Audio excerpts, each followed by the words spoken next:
Subscribe कीजिए हमारे channel को और बेल आइकॉन को दबाइए हमारी लेटेस्ट वीडियो सबसे पहले देखने के लिए। अब बिला ताखीर मैं हजरत मौलाना मुबीन अहमद जामई साहब जो दिल्ली से तशरीफ लाए हैं और DFRAC के ये जर्नलिस्ट भी हैं और नेशनल एग्जीक्यूटिव मेंबर भी हैं और मुस्लिम स्टूडेंट ऑर्गेनाइजेशन के अहम रुकन भी हैं। बहुत सारी जिम्मेदारियां निभाते हैं। इतनी मसरूफियात के बाद हमारे दरमियान तशरीफ लाए हैं, हम इनका इस्तकबाल खैर मकदम करते हैं।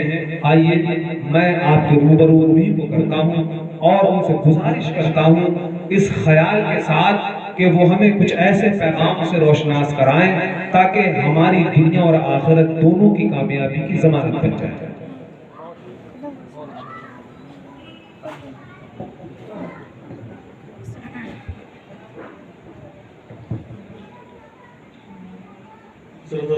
आरिफुल कादरी साहब जुमला, मौलाना राशिद मरकजी साहब और जुमला उलमाए इकराम मेंबर तालीमी कॉन्फ्रेंस पर मौजूद जुमला इमाम और अहबाब और आप तमामी हाज़रीन, अस्सलामु अलैकुम रहमतुल्लाहि तआला बरकातुहू। अल्हम्दुलिल्लाह या अल्लाह वस्सलातु वस्सलामु अलैका या रसूलल्लाह, अम्मा बाद, फ़अऊज़ु बिल्लाहि मिनश शैतानिर रजीम, बिस्मिल्लाहिर रहमानिर रहीम, इन्नमा यख्शल्लाह मिन इबादिहिल उलमा, सदक़ल्लाहुल अज़ीम व बल्लगना रसूलुहुन नबियुल अमीनुल करीम। आइए हम और आप मिलकर के बिला ताख़ीर दाई आज़म ताजदार मदीना सुरूर क़ल्ब व सीना हुज़ूर नबी करीम अलैहिस्सलातु तस्लीम की बारगाह अक़दस में दुरूद शरीफ का खिराज अक़ीदत पेश फरमा लें। पढ़िए बाआवाज़ बुलंद, अल्लाहुम्मा सल्लि अला सय्यिदना मौलाना मुहम्मदिन व अला आलि सय्यिदना मौलाना मुहम्मदिन कमा तुहिब्बु व तर्दा। हज़रात, मैं काफ़ी देर से बैठा हुआ हूँ और अब तक जितनी भी गुफ्तगू हुई है वो बहुत ज़बरदस्त हुई है। मैं समझता हूँ कि एक ही दिन में एक ही वक्त में इतना ज़्यादा कंटेंट मवाद अपने आप में समो लेना बहुत बड़ा चैलेंज है और आज का दौर कोई किसी को सुनना नहीं चाहेगा। आप हज़रात मुसलसल बैठे हुए हैं और दिलचस्पी से सुन रहे हैं। जो माहिर नफ्सियात हैं, साइकोलॉजिस्ट, वो कहते हैं कि आज के 20, 25, 30 साल पहले कंसंट्रेशन टाइम जो था एक इंसान का वो लगभग 3 घंटे से ज्यादा था। मतलब एक आदमी किसी भी चीज पर कई घंटे तक तवज्जो दे सकता था, मगर अब ऐसा नहीं है। आप खुद गौर कीजिए, हॉलीवुड बॉलीवुड की जो फिल्में पहले आती थी वो 3 घंटे 4 घंटे की होती थी। धीरे धीरे होते होते हॉलीवुड की 1 घंटे हो गई, बॉलीवुड की 1.5 घंटे 2 घंटे में सिमट जा रही है। अब इससे भी एक कदम आगे शॉर्ट फिल्म आ रही है। इसी तरह से पहले ज्यादातर नॉवेल लिखे जाते थे जिसको पढ़ने के लिए 2 हफ्ते 15 दिन आपको चाहिए, खुले आराम से आप पढ़ सके। फिर क्या हुआ, आगे बड़ा ड्रामा आया, अफसाना आ गया। अब अफसाने से एक कदम आगे शॉर्ट स्टोरीज आ गई। 1 पेज के हाफ आधे पे लिखा होता है, पूरी कहानी उसी में होती है। तो ऐसा क्यों हो रहा है? ये चेंजेस क्यों हो रहे हैं? ऐसे चेंजेस इसलिए हो रहे हैं कि आदमी का कंसंट्रेशन पावर जो है, किसी भी चीज पर तवज्जो देने की जो कुव्वत है, ताकत है, वो कम हो रही है। अब ये घटते घटते इतना कम हो गई है कि अब ये महज 30 सेकंड बचा हुआ है। यही वजह है कि सोशल मीडिया और बहुत सारी जो PR कंपनियां हैं जो प्रचार बनाती हैं 4 सेकंड 10 सेकंड और स्टेटस का जो टाइम ड्यूरेशन रखा गया जो आप देखते रहते हैं इंस्टाग्राम पे, फेसबुक पे, व्हाट्सएप पे, वो भी बहुत कम है। 10 सेकंड 15 सेकंड, हाईएस्ट 30 सेकंड है। तो आप सभी लोग इतनी देर से सुन रहे हैं और पूरी तवज्जो से सुन रहे हैं, ये अल्लाह का खास फजल है। इस वजह से मैं आप हज़रात से खास गुजारिश करना चाहता हूँ, जब भी आप किसी अच्छे स्कूल के लिए अपने बच्चे को लेके जाएंगे कि हमें यहाँ एडमिशन दे दो, आप वहाँ जाके मालूम करना कैंपस में सबसे पहला काम ये होता है कि बच्चे के हाथ से मोबाइल छीन लिया जाता है। वो रिसीवर पे कॉल सुनता है, वो भी हफ्ते में 1 दिन खास टाइम फिक्स होता है। मैंने अच्छे अच्छे स्कूलों में बड़े बड़े नेताओं और कॉरपोरेट के बच्चों को, कॉरपोरेटर जो बड़ी बड़ी कंपनियों के मालिक हैं, उनके बच्चों को रोते बिलखते हुए देखा है। रो रहे हैं तड़प तड़प के, घर पे होते हैं तो मैकबुक चला रहे हैं, पर मोबाइल चला रहे हैं, बेहतरीन शूट कर रहे हैं, पिकनिक बना रहे हैं, बहुत खुश खुर्रम है। लेकिन जब स्कूल आए, ये सारी आजादी उनसे छीन ली। 12th तक तो कुछ दिया ही नहीं जाता है। तो आप भी कोशिश करें, खुद स्टेटस देखना बंद कर दें और अपने बच्चे को भी मोबाइल से दूर रखें। स्टेटस देखने की कम से कम आदत ना हो। आप अपने बच्चे को मोबाइल दे रहे हैं तो उसको कुछ अच्छे वीडियोस दिखाइए, अंग्रेजी वीडियो दिखाइए जो शॉर्ट स्टोरीज की होती हैं, कहानियों की होती है। उसकी इंग्लिश अच्छी हो जाएगी, एक जुबान जान जाएगा, एक भाषा अपने आप वो सीख जाएगा। तो स्टेटस देखना बंद कर दीजिए, नहीं तो जो साइकोलॉजिस्ट है, माहिरीन, वो कह रहे हैं कि आने वाले दिनों में बहुत तेजी के साथ दिमाग के मरीज बढ़ेंगे। आपको पता है डिप्रेशन से मरने वाले लोगों की तादाद हर साल बढ़ती जा रही है। आप खुद ही गौर करिए, आप जब स्टेटस देखते हैं, आपने देखा कि कोई एक्सीडेंट हो गया, फिर उसके बाद आप देख रहे हैं शादी हो रही है, फिर उसके बाद देख रहे हैं कोई लड़का गिर पड़ा, हंस रहे हैं। तो इतनी तेजी से आपके अंदर जो बॉडी के अंदर जो बहुत हार्मोन्स जो हैं वो इतनी तेजी से चेंज हो रहे हैं, कभी सैड मोशन, कभी खुशी का प्लेजर आ जा रहा है, अचानक से बहुत तेजी से आप अपनी बॉडी के साथ भी बहुत ज्यादती कर रहे हैं, अपने दिमाग के साथ भी। तो ये स्टेटस देखना बंद कर दीजिए, मोबाइल की लालच से तौबा कर लीजिए। और आप सभी लोग बहुत मुबारकबाद के काबिल हैं कि इतनी देर से बैठकर सुकून से सुन रहे हैं।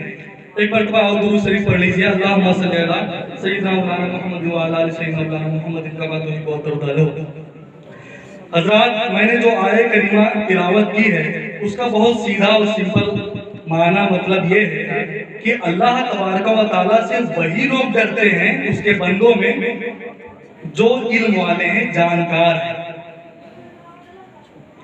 इल्म इस्लाम में इसकी अहमियत ऐसे समझिए कि हुजूर नबी करीम सल्लल्लाहु अलैहि वसल्लम के जमाने से पहले का जो दौर है उसको दौरे जाहिलियत कहा जाता है, और उसके बाद का जो दौर है उसे दौरे इल्म कहा जाता है, दौरे नूरानियत कहा जाता है। इल्म की अहमियत इस्लाम में बेपनाह है। दुनिया में कोई भी ऐसा मजहब नहीं है जिसने अपने यहाँ इल्म और तालीम, शिक्षा को फर्ज करार दिया हो। फर्ज करार दिया है इस्लाम ने। अज़ीज़ान इकराम औकात, आइए हम तारीख़ इस्लाम का थोड़ा सा मुताला करें। अल्लाह के प्यारे रसूल सल्लल्लाहु अलैहि वसल्लम ने फरमाया, उतलुबुल इल्मा मिनल महदी इलल लहद। ऐ लोगों, इल्म हासिल करते रहो, कुछ ना कुछ सीखते रहो, अपनी माँ की कोख से कब्र तक। और एक मकाम पर इरशाद फरमाया गया, उतलुबुल इल्मा वलो काना बिस्सीन। तालीम हासिल करो चाहे चीन जाना पड़े। उस वक्त अरब के लिहाज से चीन जाना बहुत मुश्किल था, काफी दूरी थी, फिर पहाड़ियों से, राहदारियों से, दर्रों से गुजर के जाना रहता था, काफिले के साथ जाना रहता था। तो इसलिए कहा गया पढ़ना है चाहे तुम्हें चीन जाना पड़े और मर मर के जाना पड़े।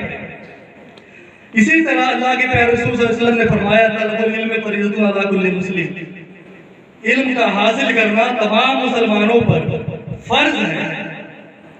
अब यहाँ गौर करने वाली बात है कि हमारे उलमा जो दरसगाहों में बैठे होते हैं वो तलबुल इल्म में जो अल इल्म आ रहा है उसे कहते हैं अलिफ लाम माहूद है, अहद का है। इससे एक मखसूस इल्म मुराद है और वो दीनी है। मैं समझता हूँ ये मुगालता है। वो अलिफ लाम इस्तिग़राक़ का है, उसमें तमाम इल्म शामिल है। तलबुल इल्म फरीज़तुन अला कुल्लि मुस्लिम। जब अल्लाह के प्यारे रसूल सल्लल्लाहु अलैहि वसल्लम ने ये उसूल, ये कानून अपने तमाम सहाबा, तमाम मानने वालों, तमाम इस्लाम पसंदों पर लागू कर दिया, तो वो दौर कौन सा था? वो दौर ये अमन का दौर नहीं था। इस तरह से आसानियां नहीं थी कि कोई फिक्र नहीं है, आराम से खाओ फिर सुबह उठना, अपना काम धाम करना है। नहीं, वो दौरे जंग का था, दौरे अमन नहीं था। उसमें तो ये भी नहीं यकीन था कि आज हम सो रहे हैं तो कल उठेंगे तो किस हाल में? आज जो हमारा घर है वो हमारा ही कल रहेगा, इसका भी यकीन नहीं था। आप याद कीजिए 17 मुहर्रम 2 हिजरी की तारीख को जब कुफ्फारे मक्का ने ये फैसला कर लिया कि इस धरती से मुसलमानों को जिस तो नाबूद कर देंगे, माज़अल्लाह, वो पूरी अपनी जंग गफीर लश्कर जर्रार लेकर के बद्र के मैदान में पहुंच गए, खेमाजन हो गए, ललकारा। मुसलमान बेसर सामान है मगर वो आ गए मैदान में, और अल्लाह के प्यारे सल्लल्लाहु अलैहि वसल्लम ने सफ़े पहले दुरुस्त की, उसके बाद जाकर के दुआ की और गिड़गिड़ा के दुआ की कि अगर आज तेरे मानने वाले पीछे रह गए, शिकस्त खा गए, तो कोई तेरा नाम लेवा नहीं होगा। फिर क्या होता है? मारकाराई होती है 17 रमजान को 2 हिजरी, और मुसलमान उसमें गालिब आते हैं। 7 दिन ऐसे लोग कुफार लाया जाता है, वो मदीना शरीफ लाया जाता है। फिर सहाबाए किराम से अल्लाह के प्यारे सल्लल्लाहु अलैहि वसल्लम राय मशवरा करते हैं कि भाई हाँ, इन कैदियों के बारे में क्या किया जाए। हजरत उमर बिन खत्ताब रज़ियल्लाहु तआला अन्हु ने कहा कि ये सारे लोग हमारे दुश्मन हैं, इनको बिल्कुल नहीं छोड़ा जाना चाहिए, सबको कत्ल कर दो। खलीफा सिद्दीक रज़ियल्लाहु तआला अन्हु ने मशवरा दिया कि अल्लाह के रसूल सल्लल्लाहु अलैहि वसल्लम इन सब से कुछ पैसे फिदिया लेकर के इन्हें आजाद कर दिया जाए। अल्लाह के प्यारे रसूल सल्लल्लाहु अलैहि वसल्लम ने यही मशवरा ज्यादा पसंद फरमाया। सारे लोगों से कहा कि फिदिया अदा करो और आजाद हो जाओ। आप याद कीजिए, ये वाकया जब भी पढ़ेंगे आप तो ये भी पढ़ेंगे कि इन्हीं कैदियों में अल्लाह के प्यारे रसूल सल्लल्लाहु अलैहि वसल्लम के चाचा हज़रत अब्बास इब्न अब्दुल मुत्तलिब भी थे, और उन्होंने कहा हमारे पास तो कुछ नहीं है। अल्लाह के प्यारे रसूल सल्लल्लाहु अलैहि वसल्लम ने कहा आपने जो चच्ची जान को जो माल लेकर के आप आए हैं वो तो है आपके पास। हज़रत अब्बास ने कहा मैं जो माल अपनी बीवी को दे करके आया हूँ वो मेरी बीवी जानती है, मैं जानता हूँ, और तीसरा कोई नहीं जानता है। अगर आप कह रहे हैं तो यकीनन आप अल्लाह के रसूल हैं, और मैं अभी कलमा पढ़ता हूँ। जो लोग कहते हैं अल्लाह के प्यारे, उन्हें गौर करना चाहिए, उन्हें देखना चाहिए। वमा हुआ अलल गैबि बदनीर फरमाया गया कि अल्लाह के प्यारे सल्लल्लाहु अलैहि वसल्लम गैब पर बखील नहीं है। बखील किसे कहा जाएगा? जिसके पास पैसा हो और वो खर्च न करता हो वो बखील होगा, और जिसके पास पैसा ही ना हो वो खर्च ना करे उसे बखील कैसे कहा जाएगा? तो कहा जा रहा है कि अल्लाह के रसूल सल्लल्लाहु अलैहि वसल्लम गैब पर जो बखील नहीं है, तो इसका मतलब है कि गैब बहुत बेपनाह है, और वो सब अल्लाह के दिए से। अज़ीज़ान गिरामी औकार, फिर आगे जो लोग नहीं दे सके, जिनके पास कुछ नहीं था कैदियों में, उनसे अल्लाह के रसूल सल्लल्लाहु अलैहि वसल्लम ने कहा कि 10-10 मुसलमान बच्चों को लिखना पढ़ना सिखा दो और आजाद हो जाओ।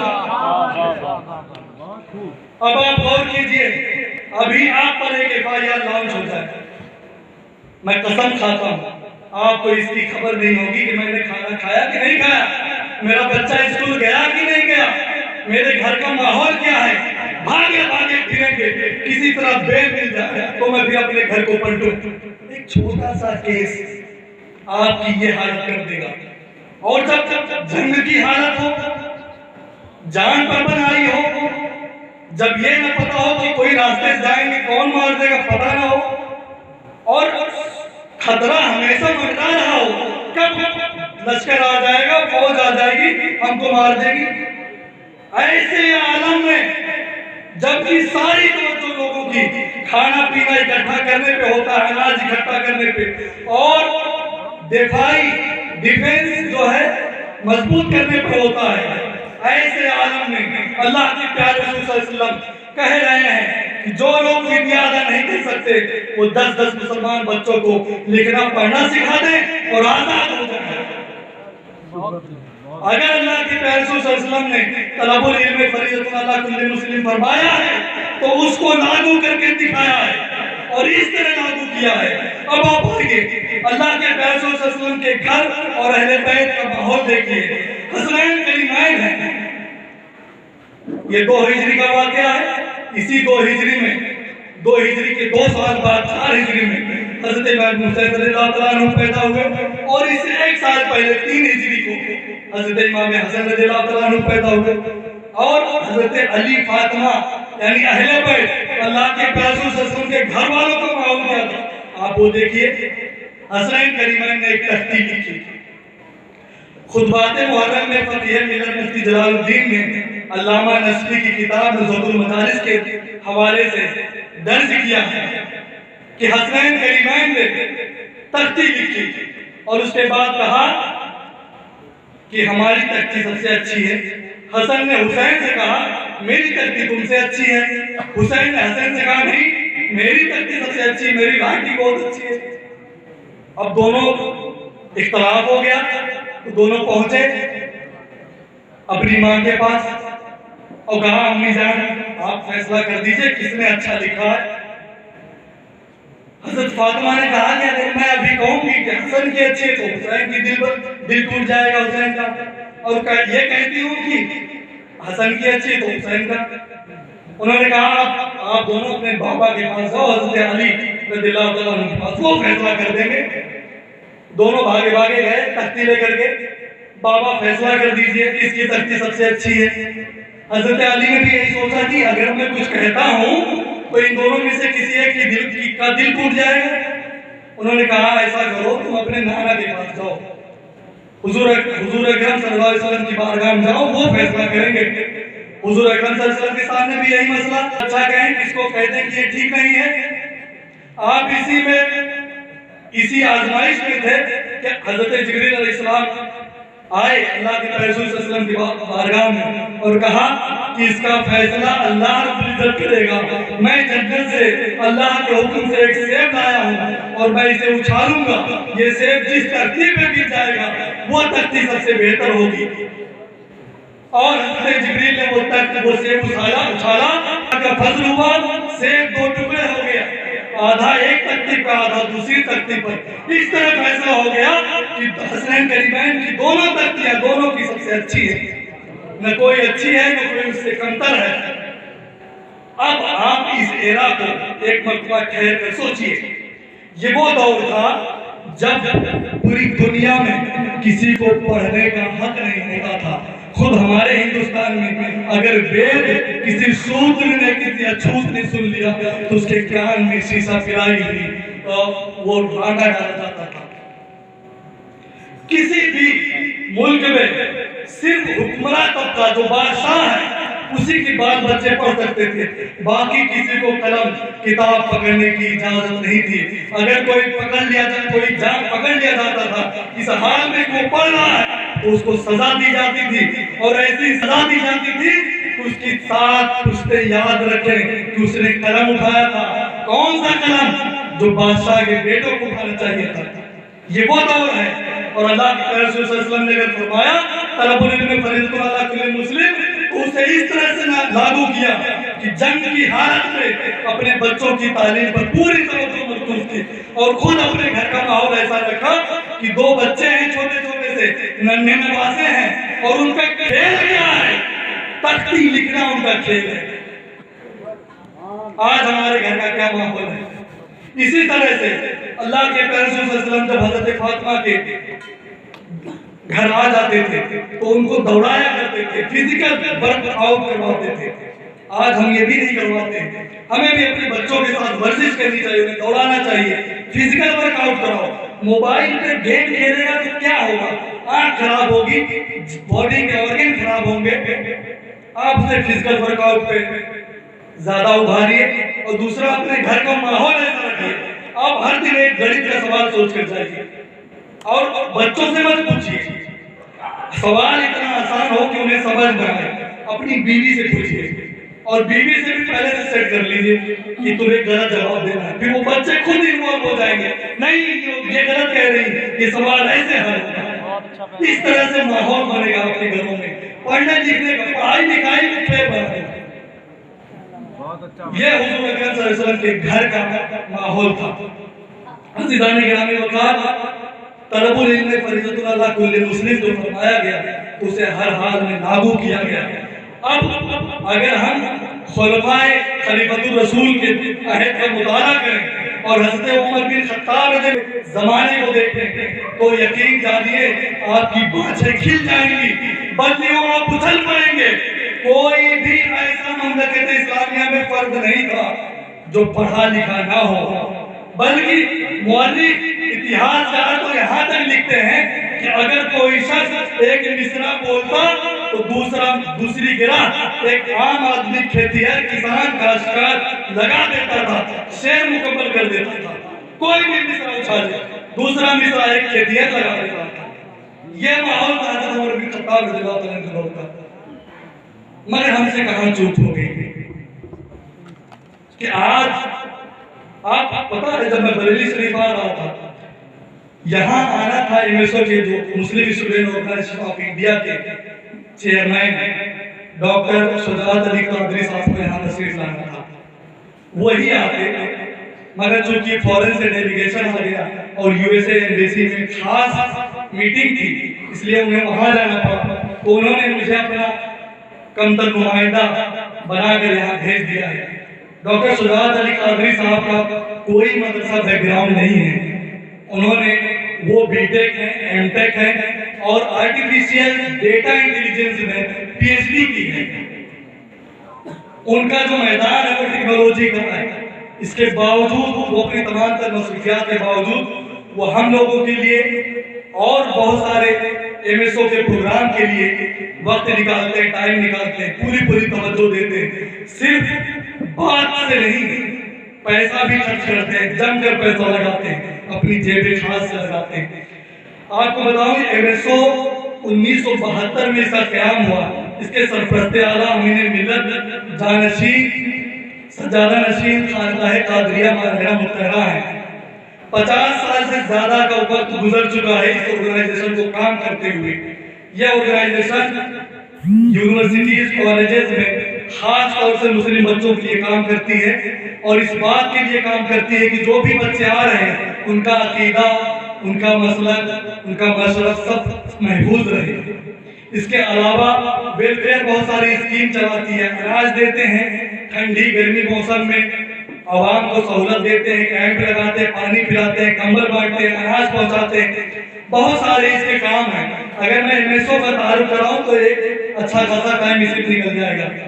और बड़ी खुशी की बात है कि आज आपके मौलाना हजरत राशिद मरकजी साहब को यूपी का नेशनल वाइस प्रेसिडेंट नियुक्त किया गया है, उपाध्यक्ष एमएसओ का यूपी यूनिट का। यह आप लोगों के लिए बड़ी खुशकिस्मती की बात है। और शुजात अली कादरी साहब का इंतखाब मैं समझता हूँ बहुत बेहतर इंतखाब है। वो आदमी को समझते हैं और ये देखते हैं कि कौन अच्छा काम कर सकता है। इनको मैं सीए प्रोटेस्ट के दौरान से जानता हूँ गायबाना तौर पर, मगर मुलाकात पहली दफा हुई। तो अज़ीज़ान गिरामी वक़ार मतलब दुरूद शरीफ पढ़ लीजिए। अल्लाहुम्मा सल्ली अला सय्यिदना मौलाना मुहम्मद व अला आलि सय्यिदना मौलाना मुहम्मद कमा तुहिब्बु व तुरदा। इल्म की अहमियत हमारे यहाँ मुस्तलब है। इल्म की अहमियत ऐसा नहीं कि हुज़ूर सल्लल्लाहु अलैहि वसल्लम के ज़माने में उजागर हुई, नहीं। पीछे चलिए, आइए कुरान मजीद उठाते हैं। पहला पारा पढ़िए अलिफ लाम मीम। अल्लाह रब्बुल इज्जत ऐलान फरमाता है, इन्नी जाइलुल अर्दी फिल खलीफा, इन्नी जाइलुल फिल अर्दी खलीफा। और कमा क़ाल अल्लाह, मैं जमीन में अपना नायब बनाना चाहता हूँ। तो फरिश्तों का तो अपना तजुर्बा था, उन्होंने जिन्नों को देखा था। फरिश्तों ने कहा अतजरु फीहा युफ्सिदु फीहा व यस्फिकु दिमा। और कमा क़ाल अल्लाह, ऐ अल्लाह क्या तू उसे जमीन में पैदा करेगा जो जमीन में लड़ाई झगड़ा करे, फसाद करे, खून बहाए, फसाद से जमीन को भर दे। हम मौजूद हैं, हम तेरी हमद बयान करते हैं, तेरी पाकीज़गी पाकी बोलते हैं। अल्लाह रब्बुल इज्जत ने फरमाया इन्नी अअलमु मा ला तअलमून, मैं वो जानता हूँ जो तुम नहीं जानते। फिर कुरान मजीद पढ़िए, पहले पारे में फरमाया जा रहा है व अल्लमा आदम अल अस्मा कुल्लहा। हज़रत आदम अलैहिस्सलाम को तमाम चीज़ों के नामों का इल्म दे दिया गया। मुफस्सिरीन किराम ने लिखा है इस आय करीमा की तफसीर में कि क़यामत तक जितने भी इल्म पैदा होने वाले थे उन सब का इल्म हज़रत आदम अलैहिस्सलाम को दे दिया गया।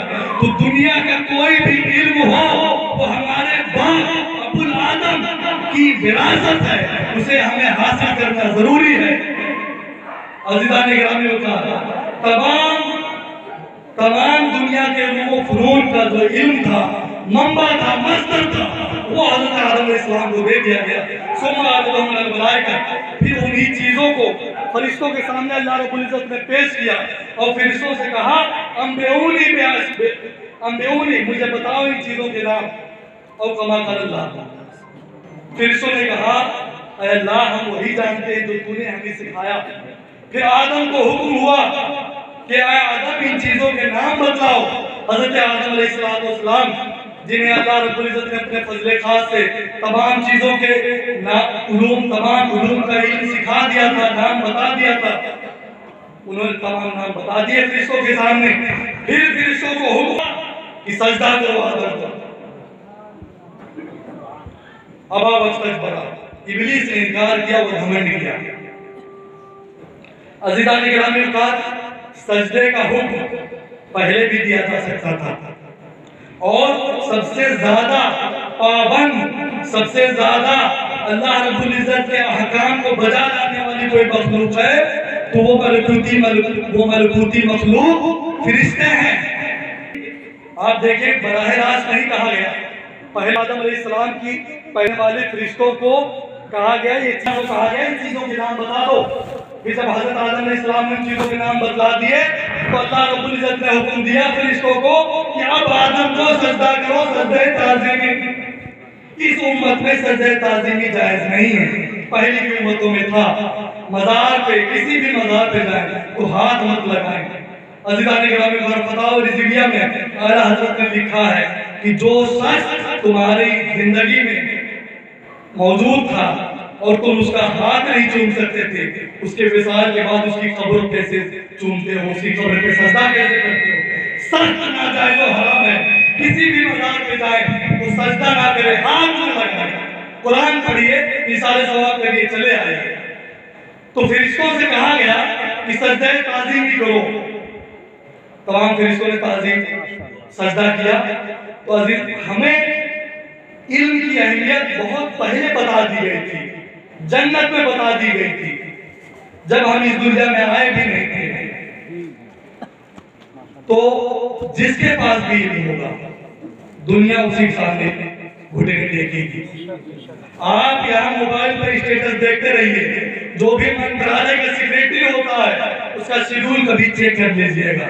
एक सेक्रेटरी का क्या टाइम टेबल होता है पूरी 24 घंटे का, उसके पास शायद आधे घंटे हो कि वो ऐसे ऐसे मोबाइल चला ले। वो पेपर पढ़ता रहता है, किताबें पढ़ता है। अगर कोई काश्तकारी महकमे का सेक्रेटरी है तो वो काश्तकारी से रिलेटेड कितनी नहरें हैं जिले में, कितने नदियां हैं, कितना पानी बरसा है, कहाँ किस इलाके में कितने पानी की जरूरत होगी, यही सब पढ़ता है, ये रिसर्च करता है। क्योंकि असल में वही हुकूमत करता है जो IAS से सेक्रेटरी है। नेता लोगों की क्या पता है, वो इधर उधर आओ पाओ फिरते रहते हैं, किसी तरह इलेक्शन जीत गए। एक नेता को क्या पता है कि यूपी में कितनी नहरें हैं, कितनी नदियां हैं, कितनी पानी की कैपेसिटी है, किस इलाके को कितना खाद देना है, किस इलाके को कितना बीज देना है, कहाँ पानी ज्यादा देना है, कहाँ कम देना है, ये नेता को कहाँ पता होता है। वो तो उनके साथ बैठा हुआ सेक्रेटरी करता है, और सेक्रेटरी कभी मोबाइल में अपना टाइम नहीं पास करता, वो पढ़ता है, वो इल्म की अहमियत को पहचानता है, और उसके पास इल्म है, वो अपना शहर प्रोग्राम स्कीम बनाते वक्त ही ले लेता है। बाकी नेता लोग बात नहीं करते रहते हैं। CBI जांच बैठेगी, CID बैठेगी, कमीशन बैठेगा, वो जेल जाएंगे, फंसेंगे। वो IAS जब कोई स्कीम बनाता है अपना पूरा हिस्सा निकाल लेता है और खामोशी से बैठा होता है।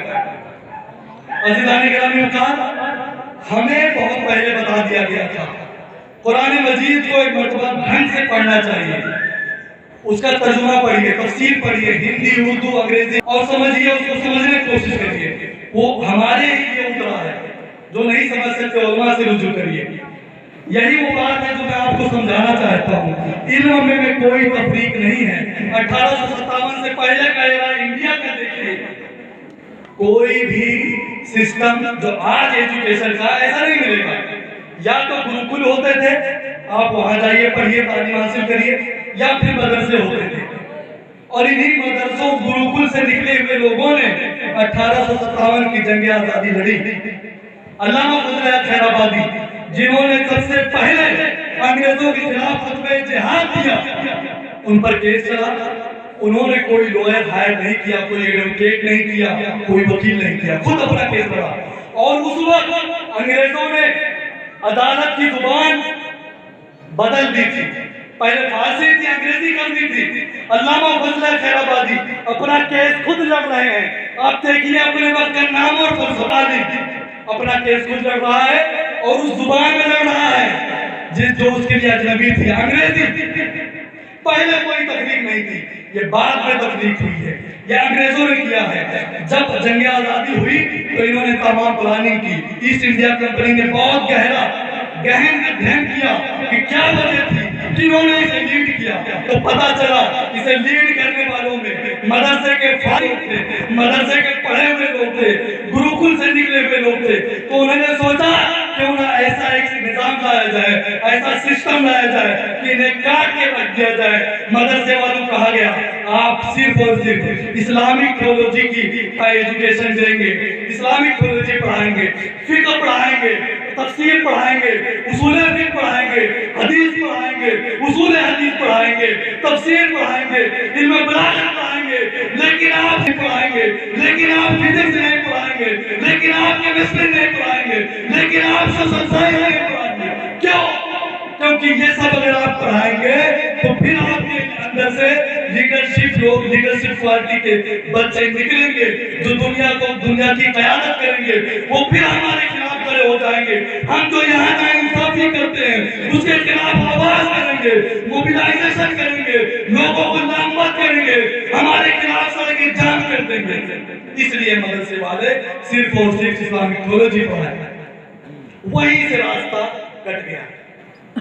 लेकिन अब फिर वो दौर आ रहा है कि मदरसों में सब कुछ पढ़ाया जाता है। मैं खुद मदरसे का पढ़ा हुआ आदमी हूँ, मैं भी समझता हूँ, अंग्रेजी अच्छी खासी जानता हूँ, हिंदी कभी पढ़ी नहीं, लेकिन हिंदी ऐसी लिखता हूँ कि हमारे जो दूसरे जर्नलिस्ट आती हैं वो भी दाद देते हैं।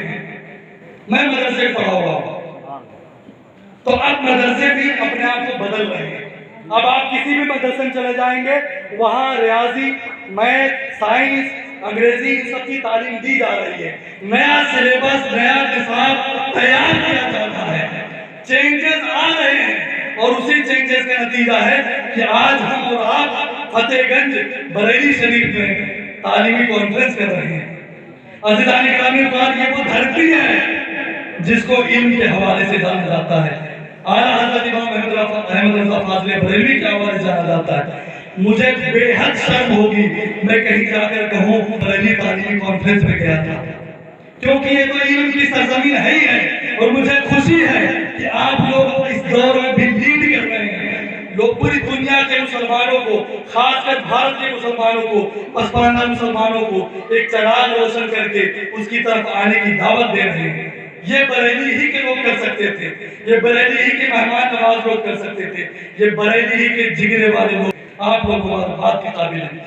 तो अज़ीज़ान गिरामी वक़ार का ये अर्ज कर रहा था कि मदरसे की लाइन 1857 के बाद से इंडियन एजुकेशन जो भी सिस्टम था उसे तहस नहस कर दिया गया। मिशनरी एजुकेशन सिस्टम लाया गया जो अभी भी है, चल रहा है। अब हालांकि आजादी के बाद से भारत सरकार ने काफी कुछ बदल दिया है। अब हम हिंदी, अंग्रेजी, उर्दू में अपने मादरी जुबान में तालीम हासिल कर सकते, कर रहे हैं। तो वहीं से राहें अलग कर दी गई थी। लेकिन अब खुशी की बात यह है कि अब ये चीजें वक्त की जरूरत के तकाजे के मुताबिक बदल रही हैं, दूर हो रही हैं। तो इल्म की तफरीक बहुत बड़ी नादानी है। ये इल्म दीन है, ये इल्म दुनिया है नहीं। कोई भी इल्म हो, कुरान अज़ीम में फरमाया गया वो अम्मा मायन कौन नासा फयम कुसुबिलात औ कमा अल्लाह। दूसरे पारे में फरमाया गया है कि दुनिया में उसी चीज को सिवात है जो चीज ज्यादा से ज्यादा लोगों को फायदा पहुंचाए। दुनिया में वही चीज टिकेगी जो ज्यादा से ज्यादा लोगों को फायदा पहुंचाए। अल्लाह के प्यारे रसूल सल्लल्लाहु अलैहि वसल्लम ने फरमाया खैरुन नासी मन यनफउन नास, लोगों में, तमाम लोगों में, ऐ इंसानों, ऐ लोगों, वो सबसे अच्छा इंसान है जो लोगों को सबसे ज्यादा फायदा पहुंचाए।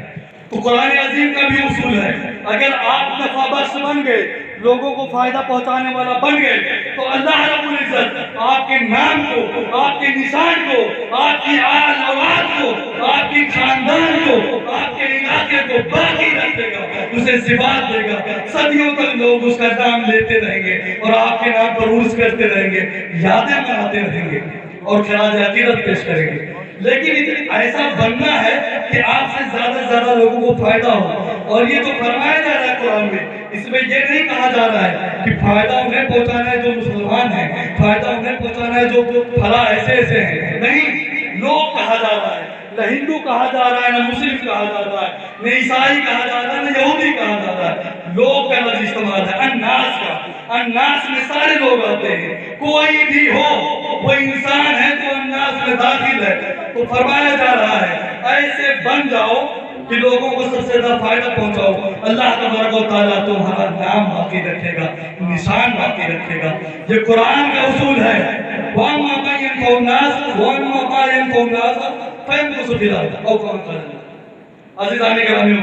तो ये जो तफरीक है ये बहुत बड़ी नादानी है। मैं अपने मदरसे के लोगों से भी गुजारिश करता हूँ, इस तरह की बातें करना बंद कर दीजिए। क्यों बंद कर दीजिए? आप बुखारी शरीफ उठाइए, सबसे बड़ी किताब है कुरान के बाद, सही बुखारी, उसकी पहली हदीस जो है वो हज़रत उमर रज़ियल्लाहु ताला रिवायत करते हैं, बुखारी साहिब बुखारी दर्ज करते हैं। वो हदीस क्या है? इन्नमल अमालु बिन्नियात, अमाल का, काम का, फेल का, कुछ भी कर रहे हो इसका दारो मदार नियत पर है। यही वजह है फरमाया गया अगर आप ये नियत करके सो जाएं कि उठूंगा सुबह फजर की नमाज पढ़ूंगा, तो आपको पूरी रात जो आप सो रहे हैं ये इबादत भी लिखा जाएगा। क्यों? क्योंकि नियत है नमाज पढ़ने की। तो इन्नमल अमालु बिन्नियात, कोई भी काम, कोई भी चीज अगर नेक नियति से की जाए तो वो अच्छा है, उस पर आपको सवाब मिलेगा। कोई भी इल्म हो, यही वजह है दुनिया का कोई भी इल्म हो, बहवाला तफासीर लिखने वाले मुफस्सिरीन के इस आयत की तफसीर पढ़िए कि हजरत आदम को तमाम इल्म दे दिया गया जो कयामत तक है, होने वाला है। हम तमाम इल्म सीखेंगे मगर उसे बिस्मिल्लाह पढ़ करके पढ़ेंगे ताकि वो इल्म रब्बानी हो, उस इल्म से लोगों को फायदा हो, उस इल्म से किसी को नुकसान ना हो। यही वजह है मैंने आयत करीमा जो तिलावत की है, इन्नमा यख्शल्लाह मिन इबादिल उलमा, बिलाशुबहा अल्लाह के बंदों में वही लोग ज्यादा डरते हैं अल्लाह से जो जानकार हैं। अब एक वाकया मैं पेश करता हूँ। हमारे फाउंडर है अल्लामा कमरुज़्ज़मान आज़मी, अल-जमात इस्लामिया और के फाउंडर हैं, वो अक्सर अपनी तकरीरों में ये बातें बयान करते हैं। इनायतुल्लाह मशरिकी कैम्ब्रिज यूनिवर्सिटी को जिन पर नाज है, कैम्ब्रिज यूनिवर्सिटी के असातिज़ा ने उसको कहा कि आज तक कोई ऐसा तालिब इल्म नहीं आया। इनायतुल्लाह मशरिकी इंग्लैंड में पढ़ रहे हैं। एक वाकया समाप्त कर रहा हूँ, मैं खत्म कर रहा हूँ। तो उनका एक प्रोफेसर जो एस्ट्रोलॉजी पढ़ाता था, फल्किया, सितारे, सैयारे, चांद, सूरज के बारे में, इतवार का दिन था, ये स्टूडेंट थे इनायतुल्लाह जा रहे थे और प्रोफेसर एक तरफ किताब दबाए हुए, एक तरफ छाता, और बारिश हो रही, तेजी से जा रहा है। इनायतुल्लाह मशरिकी ने रोका, सर कहाँ जा रहे हैं? अरे आज जानते हैं इतवार है, आज मैं चर्च जा रहा हूँ। अरे सर बारिश हो रही है, आप छाता दबाए हुए हैं। छाता, कुछ बात करनी हो तो घर आ जाओ, मैं भी चर्च जा रहा हूँ। ठीक है, शाम को बात होगी। इनायतुल्लाह मशरिकी शाम को घर गए, चाय पिया प्रोफेसर के घर, अपने उस्ताद के घर। उसके बाद प्रोफेसर ने कहा, बयान किया कि जब मैं चांद सितारों को पढ़ता हूँ तो मेरी रोंगटे खड़े हो जाते हैं। मुझे लगता है अभी सितारे आपस में टकरा जाएंगे और दुनिया भस्म हो जाएगी, खत्म हो जाएगी। और फिर मुझे अपने दिल से आवाज आती है, कोई तो है जो ये निजाम, ये सिस्टम चला रहा है। इतने करीब से सितारे गुजरते हैं मगर टकराते नहीं, और अगर टकरा जाए तो दुनिया खत्म हो जाए। तो मैं जब ये देखता हूं तो मुझे मेरे अंदर से आवाज आती, कोई तो है जो निजाम हस्ती चला रहा है। इसलिए मुझे मेरे दिल में खौफ है, रब का खौफ है, इसलिए मैं चर्च जा रहा था। तो इनायतुल्लाह मैं प्रोफेसर के सामने यही आयत करीमा कुरान की आयत पढ़ दी। सर हमारे कुरान में तो यही फरमाया गया, इन्नमा यख्शल्लाह मिन इबादिल उलमा, अल्लाह के बंदों में वही अल्लाह से डरते हैं जो जानकार हैं। इनायतुल्लाह मशरिकी से प्रोफेसर ने कहा सच कहते हो, ये कुरान की आयत है। कहा हाँ सर ये कुरान की आयत है। प्रोफेसर ने कहा अगर ये कुरान की आयत है तो मैं इस्लाम लाता हूँ, ये बिल्कुल सच्ची बात है। और उसने कलमा पढ़ लिया सल्लल्लाहु अलैहि वसल्लम। एक पढ़े लिखे आदमी को अपनी तरफ घायल कर ले जाना, अपनी बात मनवा लेना बहुत बड़ी बात होती है। वो जल्दी मानता नहीं है, बल्कि दलील सुनता है और दलील को पहले काटता है फिर सुनता है, और वो इसी आए करीमा पर मुसलमान हुए। अज़ीज़ान गिरामी में कहा मेरी आप सभी को मुबारकबाद और राशिद बरकरी साहब को भी बहुत मुबारकबाद। अल्लामा आरिफुल कादरी साहब को बड़ी मुबारकबाद, बड़ी मोहब्बत है इनकी। मेरे कहने सुनने में जो भी गलती रह गई, खामी रह गई हो, अल्लाह रब्बुल इज्जत माफ फरमाए। अस्तगफिरुल्लाह रब्बी मिन कुल्ली ज़ंबिन व अतूबु इलैह। अस्सलाम।